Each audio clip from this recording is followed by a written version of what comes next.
आदरणीय दर्शक तथा श्रोताबिन सबैजनामा नमस्कार। सधैँ आज पनि म हजुरहरू समक्ष एउटा उपन्यास लिएर उपस्थित भइसकेको छु। कृपया मेरो यस युट्युब च्यानललाई सब्सक्राइब गर्नुभएको छैन भने सब्सक्राइब गरेर साथ दिनलाई भन्दै म आजको उपन्यासलाई सुरु गर्न चाहन्छु। उपन्यासको शीर्षक रहेको छ मेरो एकहोरो माया। कलेजको हलवेमा सधैँ चाहिँ विद्यार्थीहरूको चहलपहल थियो। कसैलाई क्लास पुग्न अटारो थियो त कोही क्यान्टिनको गफमा व्यस्त थिए। तर म सधैँ चाहिँ शान्त भावले कक्षा कोठाको त्यो अन्तिम बेन्चमा गएर बसेँ। मेरो लागि त्यो अन्तिम बेन्च केवल बस्ने ठाउँ मात्र थिएन, त्यो त मेरो अवलोकन केन्द्र थियो। त्यहाँबाट म पुरै कक्षालाई देख्न सक्थेँ र सबैभन्दा महत्त्वपूर्ण कुरा म आर्यलाई देख्न सक्थेँ। घन्टी बज्यो, केही क्षणमै उनी भित्र पसे। उनको हातमा केही किताबहरू थिए र अनुहारमा त्यही परिचित चञ्चल मुस्कान। उनले आफ्नो कपाल हल्का पछाडि सारिन् र अगाडिको दोस्रो बेन्चमा गएर बसे। मैले आफ्नो झोलाबाट एउटा पुरानो डायरी निकालेँ। मेरो पेन चल्न त खोज्यो, तर के लेख्नु? तिमी आज पनि उत्तिकै सुन्दर देखिन्छौ कि तिम्रो त्यो हँसिलो मेरो दिन बनाइदियो। शब्दहरू त धेरै थिए, तर ती सबै मेरो ओठसम्म पुग्न डराउँथे। सरले बोर्डमा केही लेखिरहनु भएको थियो। सबैजना टिपोट गर्न व्यस्त थिए, तर मेरो ध्यान भने आर्यको त्यो दायाँ हातमा थियो, जसले कलम समातेर कापीमा केही कोर्दै थियो। उनी कहिलेकाहीँ टाउको फर्काएर आफ्नो साथीसँग कुरा गर्थे र म हतार हतार आफ्नो नजर झुकाउँथे। मलाई डर लाग्थ्यो कतै उनले मेरो आँखामा लुकेको त्यो एकहोरो सत्य पढिदिने त होइन। समर्पण, तिमीले नोट गर्यौ? अचानक सरको आवाजले म झस्किएँ। हजुर सर, गर्दैछु, म आउटमा थिएँ। त्यो बेला आर्यले पछाडि फर्केर मलाई हेरिन् र हल्का हाँसिन्। त्यो एक सेकेन्डको नजर जुदाई मेरो लागि पुरा दिनको खुराक थियो। उनलाई लाग्दो हो म एउटा सोझो र पढन्ते केटो हुँ, तर उनलाई के थाहा मेरो हरेक सोचको केन्द्रबिन्दु नै उनी थिए। क्लास सकियो, सबैजना बाहिर निस्कन थाले। आर्य आफ्नो झोला भिरेर ढोकातिर लाग्दै थिइन्। म अझै त्यहीँ बसिरहेको थिएँ।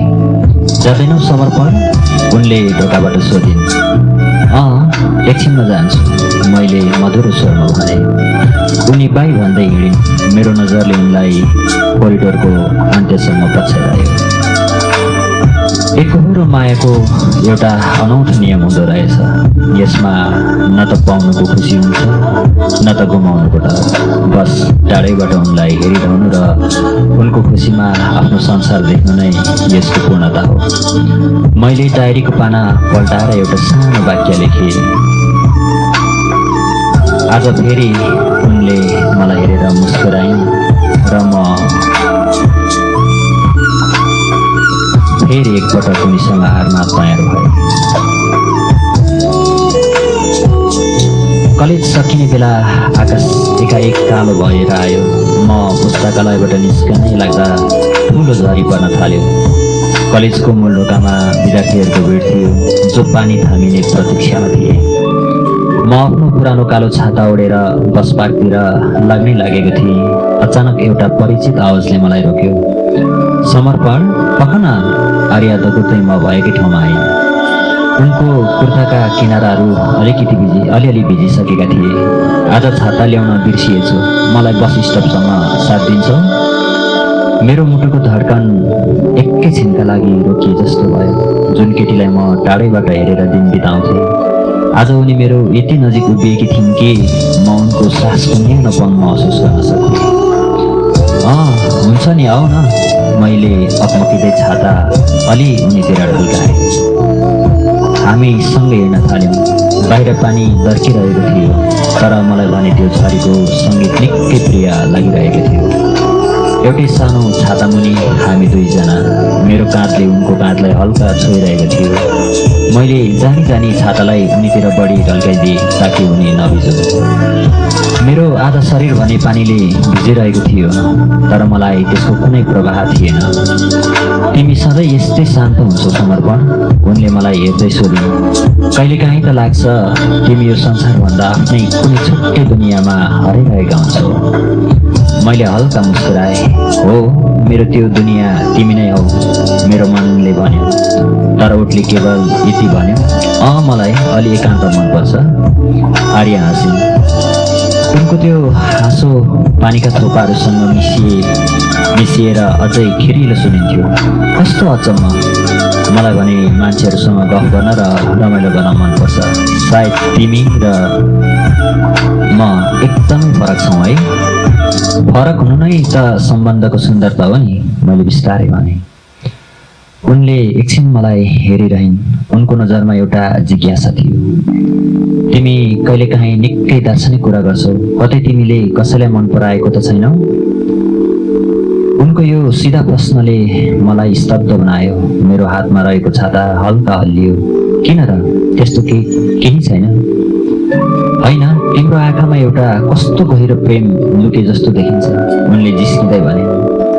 जो कोही भाग्यमानी केटी होली जसलाई तिमीले यसरी लुकेर माया गरिरहेका छौ, वशिष्ठ पाइपुग्यो। उनको बस आउनै लागेको थियो। उनी छाताबाट बाहिर निस्किन् र मलाई धन्यवाद भन्दै हात हल्लाइ। भोलि भेटौँला है समर्पण। थ्याङ्क्स। मलाई भिग्न नदिएकोमा उनी बस चढेर ओझेल भए। म त्यहीँ उभिरहेँ। मेरो बायाँ काँध पुरै भिजिसकेको थियो र शरीर चिसो हुँदै थियो, तर मेरो भित्र भने एउटा छुट्टै तातोपन थियो। उनलाई भिग्न नदिनु नै मेरो लागि ठुलो कुरा थियो। मैले आफैसँग भने, आर्या, तिमीले मेरो आँखामा जुन प्रेम देख्यौ नि, त्यो तिम्रै प्रतिबिम्ब मात्र थियो, तर यो कुरा तिमीले कहिले थाहा पाउने छैनौ। मैले फेरि छाता ओढेर एक्लै हिँड्न थालेँ। मेरो एकहोरो मायाको अर्को एउटा अध्याय आज त्यही सकिएको थियो, जहाँ उनीसँगको समर्पण सुरु भएको थियो। कलेजको क्यान्टिनमा आज अलिक बढी नै हल्ला थियो। म एउटा कुनामा बसेर कापीमा केही कोर्दै थिएँ। हिजो त्यो झरी र एउटै छाता मुनिको सामिप्यले मेरो मन अझै पनि एउटा मिठो धुनमा नाचिरहेको थियो। अचानक आर्या हतारिँदै क्यान्टिनभित्र पसिन्। उनको अनुहारमा एउटा छुट्टै चमक थियो। त्यो चमक जो मैले उनलाई हेर्दा मेरो अनुहारमा आउने गर्थ्यो, तर आज त्यो चमकको कारण म थिइनँ। समर्पण, तिमी यहाँ पो छौ? उनी मेरो टेबलमा आए। उनको पछाडि एउटा अग्लो र हँसिलो युवक पनि थियो। केही लेख्दै थिए। मैले आफ्नो कापी बन्द गर्दै भने। मेरो नजर त्यो अपरिचित युवकमा अडियो। भेट न, यो आर्यन हो। आर्याले उत्साहका साथ परिचय गराइन्। हामी सानैदेखिका साथी हौँ। ऊ आज मात्र विदेशबाट फर्केको छ र मलाई भेट्न कलेजै आइपुग्यो।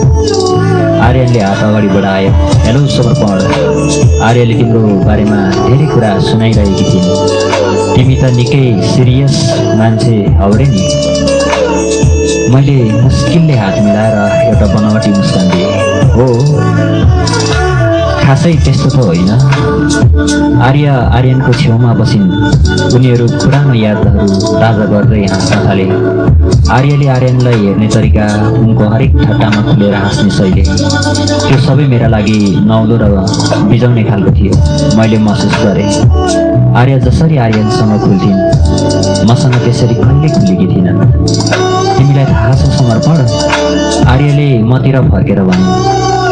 आर्यन र मेरो रोजाइ ठ्याक्कै मिल्छ। हामीलाई एउटै खालको म्युजिक मनपर्छ, एउटै ठाउँ मनपर्छ। सायद हामी एकअर्काको लागि कम्प्लिट छौँ। कम्प्लिट, पूर्ण। त्यो शब्दले मेरो मुटुमा एउटा सानो सियोले घोचे जस्तै भयो। म जो उनलाई पूर्ण बनाउने सपना देख्थेँ, आज उनकै मुखबाट अर्कै कसैको लागि त्यो शब्द सुन्दै थिएँ।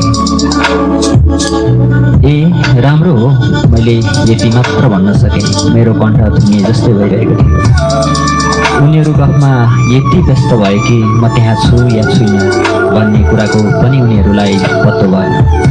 म बिस्तारै आफ्नो झोला उठाएर त्यहाँबाट निस्किएँ।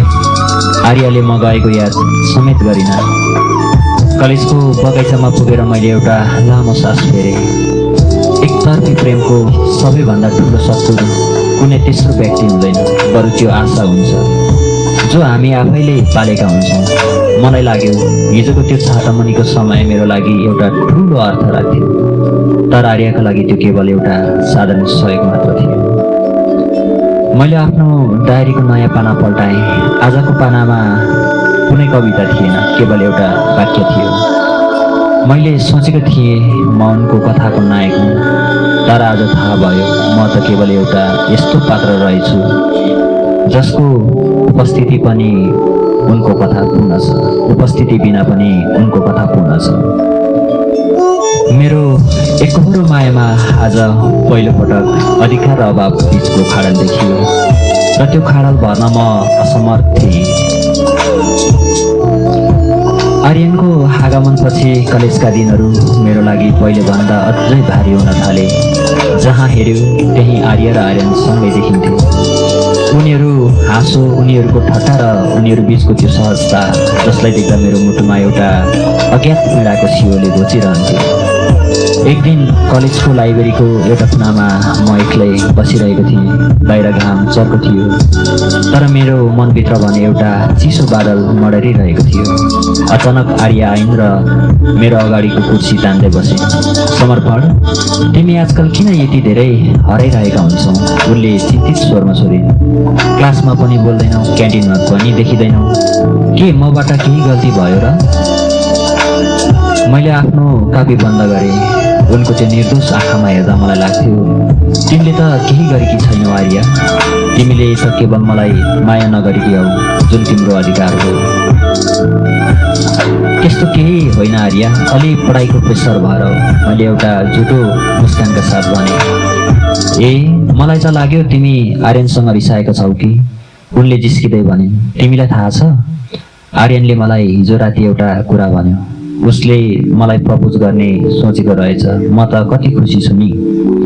उनले त्यो कुरा यति सहजै भनिन् मानौ उनले मलाई कुनै सामान्य समाचार सुनाइरहेकी थिइन्। तर मेरो लागि त्यो एउटा पहाड खसी जस्तो थियो। मेरो भित्र एउटा ठुलो सन्नाटा छायो। मैले आफ्नो मुटुको धड्कन सुन्न सक्थेँ, जो आज अलिक बढी नै छिटो चलिरहेको थियो। ए, बधाई छ, मैले मुस्किलले शब्दहरू जुटाएँ। मेरो स्वर अलि काँपिरहेको थियो। अनि तिमीले के भन्यौ त? मैले त हुन्छ भनिहालेँ नि। म उसलाई सानैदेखि मन पराउँथेँ। उनले आफ्नो दुवै हात गालामा राख्दै भने, समर्पण, तिमी मेरो सबैभन्दा मिल्ने साथी हौ, त्यसैले तिमीलाई नै पहिले भन्न मन लाग्यो। मिल्ने साथी, यो शब्द मेरो लागि एउटा पिँजडा जस्तो बनिसकेको थियो। एउटा यस्तो पिँजडा जहाँ म कहीँ थिएँ र बाहिर निस्किने कुनै बाटो थिएन। म खुसी छु तिम्रो लागि, मैले आफ्नो झोला उठाउँदै भने। मलाई अलि हतार छ, म जान्छु ल। म त्यहाँबाट सिधै निस्किएँ। कलेजको गेटबाट बाहिर निस्किँदा मलाई सास फेर्न गाह्रो भइरहेको थियो। एकहोरो मायाको सबैभन्दा ठुलो सजाय यही हो कि तपाईँले आफ्नो मायाको खुसीका लागि आफ्नो सबैभन्दा ठुलो पीडालाई मुस्कानले छोप्नुपर्छ। त्यो रात मैले आफ्नो डायरीको नयाँ पानामा लेखेँ, मैले तिमीलाई पाउने आशा त कहिले गरेको थिइनँ, तर तिमीलाई अर्कैकै भएको सुन्ने हिम्मत पनि ममा रहेनछ। तिम्रो खुसी नै मेरो जित हो भने म आज खुसी साथ हार्न तयार छु। मेरो एकहोरो माया अब एउटा यस्तो मोडमा पुगेको थियो जहाँबाट अगाडि बढ्नु भनेको आफैलाई अझै बढी चोट पुर्याउनु मात्र थियो। कलेज सकिन अब केही महिना मात्र बाँकी थियो। म आर्यबाट टाढा हुने प्रयास गरिरहेको थिएँ ताकि मेरो मनले यो सत्यलाई स्वीकार गर्न सकोस् कि उनी कहिले मेरी हुन सक्दिनन्। तर भाग्यले मलाई फेरि त्यही उभ्याइदियो जहाँबाट भाग्नु असम्भव थियो। एक आइतबारको बिहान मेरो फोनमा आर्यको मेसेज आयो, समर्पण आज म तिम्रो घर आउँदैछु, एउटा विशेष कुरा छ, कतै नजाऊ नि। मलाई थाहा थियो त्यो विशेष कुरा के हुन सक्छ। त्यही पनि मेरो मनको एउटा कुनाले अझै पनि एउटा सानो आशा पालेर बसेको थियो। करिब 11 बजेतिर आर्य मेरो ढोकामा आइपुगिन्। आज उनी निकै सजिएकी थिइन्। उनको अनुहारमा एउटा बेहुलीको जस्तो चमक थियो। समर्पण, उनले खुसी हुँदै मलाई एउटा रातो खाम थमाइन्। हेर त, मेरो र आर्यनको बिहे त तय भयो, अर्को महिनाको 10 गते। मैले त्यो रातो खाम हातमा लिएँ। मेरो हात अलिअलि काँपिरहेको थियो। खाम खोल्दा भित्र सुनौलो अक्षरमा लेखिएको थियो, आर्य र आर्यनको शुभ विवाह। बधाई छ आर्य। मेरो स्वरमा एउटा ठुलो सन्नाटा थियो। धेरै छिटो भएछ होइन? दुवै परिवारले कुरा मिलाउनु भयो। आर्यन फेरि विदेश जानुपर्नेछ, त्यसरी छिटै गर्न लागेको। उनले मेरो आँखामा हेर्दै भनिन्, तिमी मेरो सबैभन्दा मिल्ने साथी हौ, त्यसैले पहिलो कार्ड तिमीलाई नै दिन आएकी। तिमी नआए त मेरो बिहे नै अधुरो हुन्छ नि। मैले एउटा झुटो मुस्कानका साथ भने, म पक्कै आउनेछु। तिम्रो खुसी नै त मेरो लागि सबैभन्दा ठुलो कुरा हो। आर्य केही बेर गफ गरेर गइन्। उनी गएपछि म त्यही कुर्सीमा थचक्क बसेँ। मेरो हातमा भएको त्यो विवाहको कार्ड मलाई एउटा तिखो हतियार जस्तै बिजिरहेको थियो। म जो उनलाई आफ्नै सिउँदोमा सजाउने सपना देख्थेँ, आज उनकै बिहेको निम्तो लिएर बसिरहेकी थिएँ।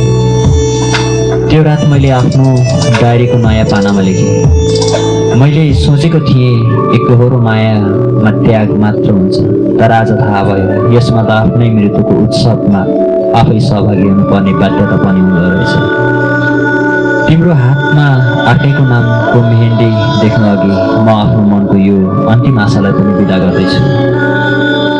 मेरो एकहोरो माया अब एउटा यस्तो मोडमा पुगेको थियो जहाँबाट अगाडि बढ्नु भनेको केवल आफ्नो अस्तित्वलाई बिस्तारै मेटाउनु मात्र थियो। आर्यको विवाहको दिन सहर धुलाई झैँ सजिएको थियो। जताततै पञ्चे बाजाको धुन गुन्जिरहेको थियो, तर मेरो कोठामा भने एउटा भयानक सन्नाटा थियो।